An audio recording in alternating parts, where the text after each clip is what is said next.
Merci Jeannette. Donc, nous allons parler de nanoparticules radiosensibilisantes. Est-ce que c'est un rêve d'hier? Oui, en effet, c'est en 1959 que Richard Feynman, prix Nobel de physique, a pour la première fois émis l'hypothèse de manipuler la matière à l'échelle nanométrique, voire au niveau des cellules humaines, et a émis aussi l'hypothèse d'utilisation de ces nanoéléments en médecine. C'était en outre un excellent musicien. Donc un nano-objet a ces trois dimensions dans le domaine du nanomètre, et vous voyez que cela correspond à la taille à peu près d'une molécule de glucose, d'un anticorps ou d'un virus. Alors les nanoparticules sont utilisées actuellement en cancérologie dans trois types de domaines, comme vecteur de traitement en particulier pour adresser de la chimiothérapie aux tumeurs, en imagerie médicale dans les agents de contraste qui contiennent comme éléments par exemple l'iode, le fer ou le gadolinium, et enfin comme sensibilisant à la radiothérapie, ce qui va être l'objet de mon propos. Donc pourquoi utiliser des nanoparticules métalliques en association avec la radiothérapie? Donc les plus utilisés, les plus testés actuellement sont les nanoparticules qui contiennent de l'or, de l'oxyde d'osmium ou de gadolinium. Donc sur la courbe de gauche que je pensais que Marie allait présenter, on voit la probabilité de réponse tumorale en fonction de l'augmentation de la dose de rayon, et on voit que plus on augmente la dose, plus on a un risque de toxicité. Donc l'addition d'un élément métallique va avoir pour objectif d'augmenter le nombre d'électrons secondaires émis et donc d'augmenter le différentiel de réponse entre les tumeurs et les tissus sains.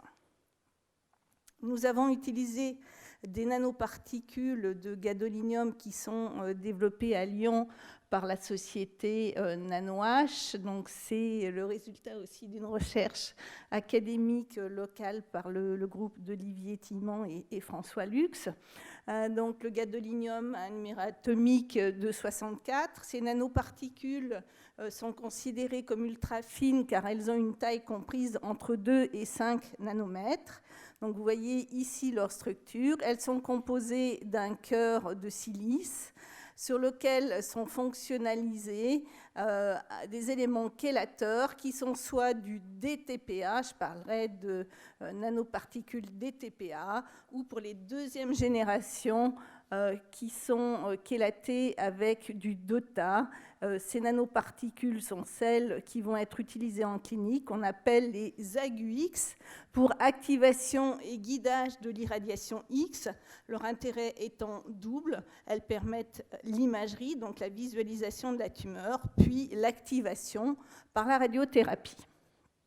Vous voyez les atomes de gadolinium qui sont donc situés au bout des bras chélateurs, et il y a à peu près 8 à 10 atomes de gadolinium par nanoparticule.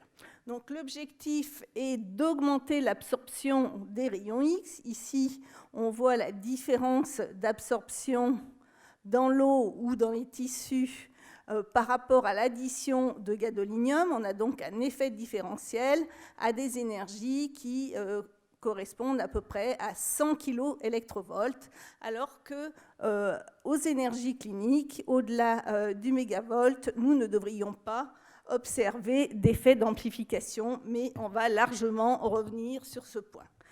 Donc le gadolinium va soit déclencher un effet photoélectrique aux faibles énergies, soit un effet Compton aux énergies plus élevées.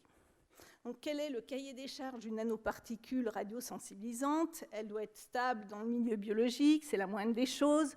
Elle doit être administrée de préférence en intraveineuse, mais elle peut aussi être administrée en intratumorale. Elle doit être non toxique, surtout l'importance de sa taille. Elle ne doit pas être trop petite pour ne pas diffuser dans les tissus sains, mais suffisamment pour joindre la tumeur, ne pas être stockée par le système réticulo-endothélial, ça c'est pour les nanos à partir de 50 nanomètres, et elle doit permettre une élimination facilitée par voie rénale.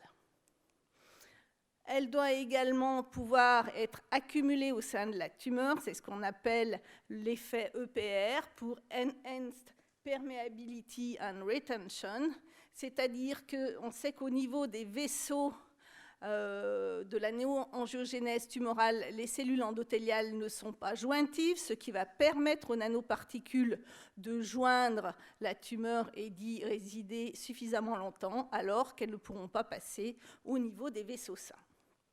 Alors, nous nous sommes intéressés au cancer de la tête et du cou pour head and neck squamous cell carcinoma, HNSCC, donc qui concerne les tumeurs de la cavité buccale et de l'oropharynx.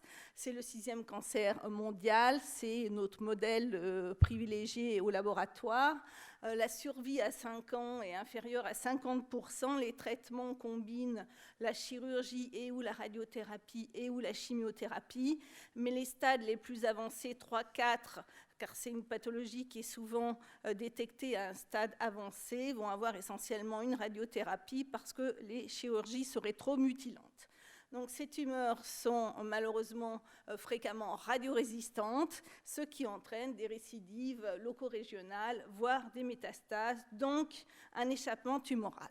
Donc nous avons bénéficié d'une preuve de concept du cancéropole Clara qui était dénommée Lantarade, qui était pilotée par Marc Janier et bien sûr auquel participait le groupe d'Olivier Tillemont. Et je vais vous présenter une partie de ces résultats. Alors tout d'abord, nous avons réalisé des études in vivo sur le modèle SQ20B qui correspond à un cancer du larynx radiorésistant. Donc en radiobiologie, on trace des courbes de survie cellulaire. Vous avez la courbe de survie de la lignée parentale SQ20B. Vous voyez que lorsqu'on augmente la dose, la survie diminue. Lorsqu'on rajoute les nanoparticules, on a une forte radiosensibilisation. En vert, vous avez les cellules souches cancéreuses isolées à partir de cette lignée qui sont plus radiorésistantes. Et vous voyez également, même si elle est moindre, une radiosensibilisation de ces cellules souches cancéreuses. Donc ça, c'était pour les nanoparticules dites DTPA. Avec les deux tâches, je vous présente l'efficacité biologique relative qui montre des valeurs comparables aux autres nanoparticules, mais surtout, on voit que quelle que soit l'énergie, l'efficacité est tout à fait comparable, donc ce qui va à l'encontre du schéma que je vous ai montré tout à l'heure, où aux énergies thérapeutiques, on n'aurait pas dû avoir d'amplification de l'effet. C'est pour cela que maintenant, je vais vous montrer la suite des travaux qui ont eu pour but d'expliquer ce phénomène. Alors, ces résultats ont été obtenus par d'autres. C'est un article commun. Toutes les équipes qui ont testé dans différents modèles cellulaires avec différentes énergies et qui ont obtenu des facteurs d'enrichissement voisins. Alors, nous avons localisé les cellules les nanoparticules au niveau intracellulaire. Elles rentrent par diffusion passive et macropinocytose. Ça a été mis en évidence par microscopie électronique. On voit très bien ici la cellule qui émet des pseudopodes qui vont englober les nanoparticules et qui vont permettre leur internalisation. Ces nanoparticules vont se retrouver, comme à gauche ici, soit libres dans le cytosol, soit à l'intérieur de vésicules, voire même dans des corps multimembranaires, comme on voit ici.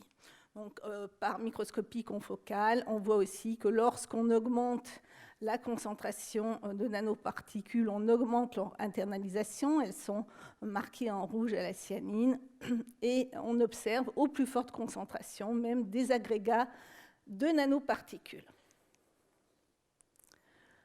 Nous avons mis en évidence une colocalisation de ces nanoparticules avec les lysosomes. Ce n'est pas très étonnant puisqu'elles sont dans des vésicules, mais c'est tout à fait en accord avec ce qui a été trouvé par le groupe de Sandrine Lacombe à Orsay. Donc vous avez en vert le marquage par le lysotracker qui marque les lysosomes, les nanoparticules en rouge, et si vous avez une coloration orange, c'est que les nanoparticules sont à l'intérieur des lysosomes. Nous avons cherché à voir si les nanoparticules pouvaient être dans les mitochondries, puisqu'on voyait ici la proximité de mitochondries en microscopie électronique. Nous avons utilisé un marquage par le mitotracker en vert et nous n'avons pas observé de colocalisation avec les mitochondries, ce qui nous a surpris puisque la mitochondrie souffre, comme le montrent tout un tas de paramètres que nous avons étudiés. Par exemple, on a une production séquentielle d'espèces réactives de l'oxygène, donc de ROS, qui est très précoce, qu'on peut mettre en évidence spécifiquement par la sonde MitoSox. Donc là, on voit l'association des nanoparticules et de l'irradiation et la présence de radicaux libres dans ces mitochondries. On voit, c'est un temps très précoce, et on voit que cette production qui est en rouge ne fait qu'augmenter au cours du temps, car en fait, il existe un cycle vicieux, on va dire, puisque les temps précoces vont induire la grande délétion de 4977 paires de bases de l'ADN mitochondrial, donc, qui est décrite en réponse au stress oxydant. Donc on voit ici à 24 heures. La grande délétion entraîne bien sûr le déficit de synthèse de protéines de la chaîne respiratoire. La chaîne respiratoire dysfonctionne, donc on produit de nouvelles espèces réactives de l'oxygène à des temps plus tardifs. Donc ceci a pour conséquence une chute du potentiel transmembranaire mitochondrial, comme on le voit ici, et potentiellement le déclenchement de l'apoptose. Alors, qu'en est-il des effets nucléaires, puisque Marie vous a dit qu'en radiobiologie, on s'intéresse beaucoup aux cassures double brin résiduelles qui sont les déterminants de la létalité. On a également fait des marquages des fossiles gamma H2AX, donc on voit ici en réponse à l'irradiation et ici en réponse à l'irradiation couplée aux nanoparticules. Donc le nombre initial de cassures double brin résiduelles au temps maximum n'est pas beaucoup plus élevé. Par contre, en termes de fossiles résiduels non réparés, eh bien, il y a une augmentation significative lorsqu'on associe l'irradiation aux nanoparticules par rapport à l'irradiation sol. Et si on classe les cellules par nombre de fossiles, on voit qu'il y a plus de cellules qui ont un grand nombre de fossiles par rapport aux cellules qui ont eu seulement l'irradiation. Donc, d'où viennent ces cassures double brin, puisque nous n'avons pas pu mettre en évidence de nanoparticules dans le noyau, mais ça c'est dans nos conditions, c'est-à-dire soit marquées par un fluorophore, soit en microscopie où on voit surtout des agrégats. Nous ne sommes pas capables de voir des nanoparticules libres. On peut supposer que ces cassures viennent de la production locale d'espèces réactives de l'oxygène ou par diffusion d'eau oxygénée qui serait produite dans le cytosol. Alors tout ceci se poursuit. À 24 heures, on observe une diminution de l'arrêt en G2M par rapport à l'irradiation sol.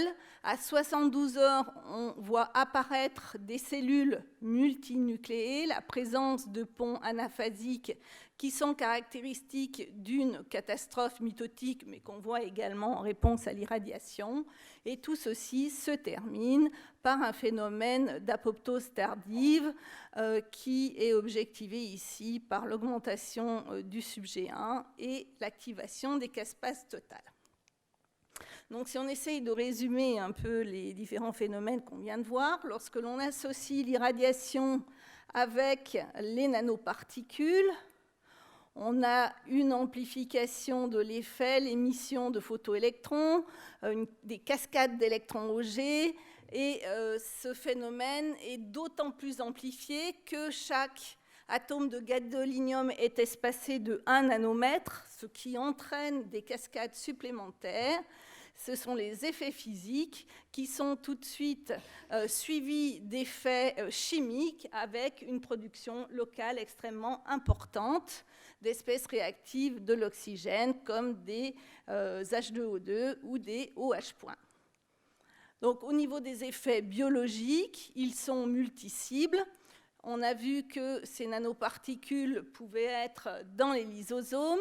L'H2O2 produit par la réaction de Femtom en présence de fer va produire du OH point qui va perméabiliser, détruire la membrane du lysosome, permettre le relargage, l'activation des catepsines, clivage de bide et ainsi déclenchement de l'apoptose mitochondriale. Les nanoparticules, on l'a vu, ont pour cible la mitochondrie également via des espèces réactives de l'oxygène, ce qui entraîne un dysfonctionnement de la chaîne respiratoire mitochondriale, des mutations de l'ADN mitochondrial. Ceci donc entraîne, ça c'est une hypothèse d'après ce qu'on a pu lire dans la littérature, un signal rétrograde de la mitochondrie vers le noyau lié à la chute de l'ATP, à la chute du delta-FIM, l'augmentation des ROS et l'augmentation du calcium cytosolique, qui va avoir comme conséquence un switch métabolique vers la glycolyse anaérobie, l'activation d'un certain nombre de voies de signalisation, la biogénèse mitochondriale pour compenser son altération.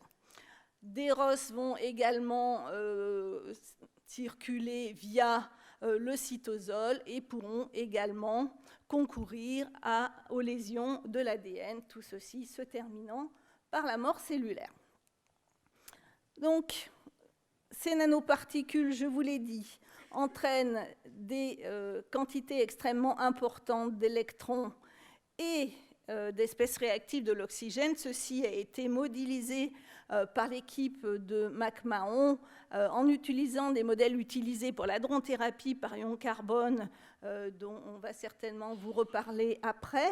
Et on voit qu'il ne faut pas beaucoup de nanoparticules à l'intérieur de la cellule pour voir un effet, puisqu'on va avoir des doses locales extrêmement importantes de l'ordre de plusieurs milliers de degrés. Donc c'est réellement une amplification très localisée de l'effet de dose, comme en réponse aux ions carbone.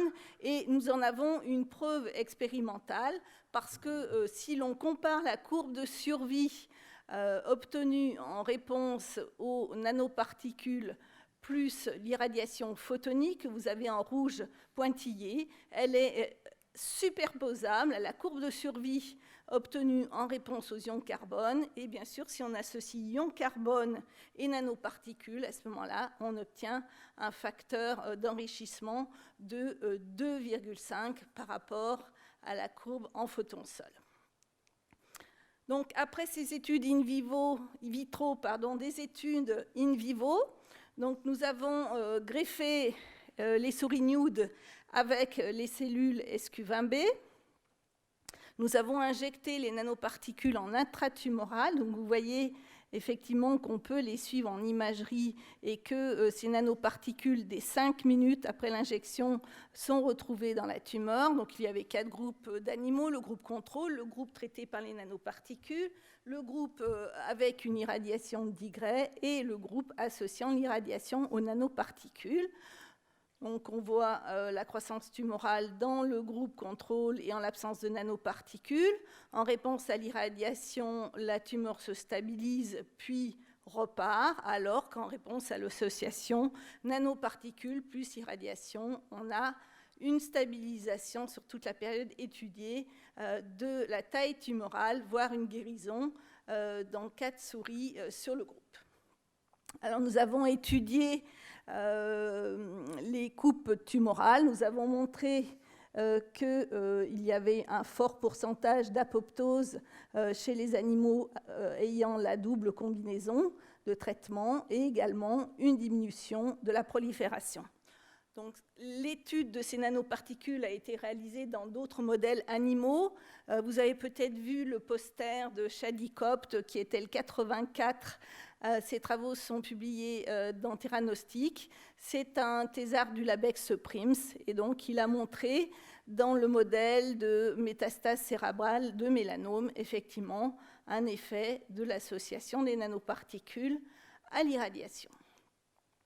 Alors ces nanoparticules, l'objectif c'est bien sûr de les amener en clinique.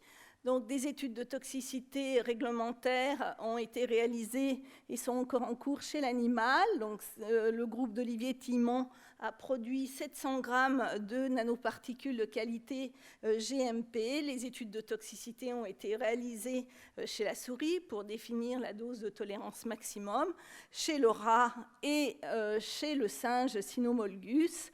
Il n'y a pas eu de différence entre le groupe traité et les groupes contrôle aux doses utilisées pour les deux espèces, pour les deux sexes, et en étudiant des paramètres à la fois ante- et post-mortem bien classiques, ce qui a conduit à définir la dose humaine équivalente à 120 mg par kilo. Donc maintenant, quid des AGUX en clinique ? Une phase 1 clinique est en cours de mise en place à Grenoble, justement dans les métastases cérébrales de mélanome, par le professeur Balosso qui va venir parler tout à l'heure. Le projet doit être au CPP, donc je ne vais pas parler de cela, mais je vais parler de ce qui intéresse mon groupe, c'est-à-dire la phase clinique dans les cancers HNSCC. Donc on espère que ce protocole se passera en phase pratique en 2016-2017. Ça sera une phase 1 multicentrique. Entre Lyon, c'est le professeur Philippe Cérus qui sera l'investigateur principal et d'autres centres hospitaliers. Donc bien sûr, l'objectif, c'est de traiter des patients HNSCC qui sont éligibles pour une radiothérapie, qui ont une récidive au niveau de l'oropharynx ou du nasopharynx, qui est localement avancée, et il faut bien sûr qu'ils aient une tumeur qui fixe le gadolinium sur l'imagerie préthérapeutique. L'objectif principal sera, comme dans une phase 1, d'identifier la dose maximale tolérée et de déterminer la dose pour la phase 2 avec un certain nombre d'objectifs secondaires qui concernent l'association avec la chimiothérapie, les propriétés d'imagerie des nanoparticules et la pharmacocinétique. Donc les nanoparticules seront injectées en IV. On vérifiera donc si la tumeur fixe les nanoparticules après IRM. Une radiothérapie sera faite dans les 4 heures après la première injection, puis les 4 autres séances seront réalisées classiquement pendant la semaine. Il y aura une IRM de suivi et on verra donc si ces injections sont répétées les semaines suivantes en fonction des résultats sur les premiers malades. Voilà, j'espère que les nanoparticules radiosensibilisantes ne sont plus un rêve, mais bien une réalité de demain. Donc, un certain nombre d'études cliniques en cours. Il y a les nanoparticules d'oxyde d'osmium qu'on appelle NBTXR3 de Nanobiotics qui sont testées à l'IGR, ou à venir les AGUX. D'autres applications sont évaluées dans le cancer du poumon, le chondrosarcome, et un développement d'avenir, c'est le ciblage, par exemple le ciblage des protéoglycanes. Voilà, je souhaite remercier également les partenaires du LabExPrims dans mon équipe, les physiciens Michael Beuve et Étienne Testa qui participent au MANIP, le groupe d'Olivier Thimant, Marc Janier dans la preuve de concept, le CEA de Grenoble. Nous avons également une étudiante en thèse de PRIMS qui travaille sur les nanoparticules et les groupes avec lesquels on interagit, ici en particulier avec Elisabeth Mio-Noiro et Françoise Redini sur une ANR chondrosarcome. Voilà, je vous remercie de votre attention.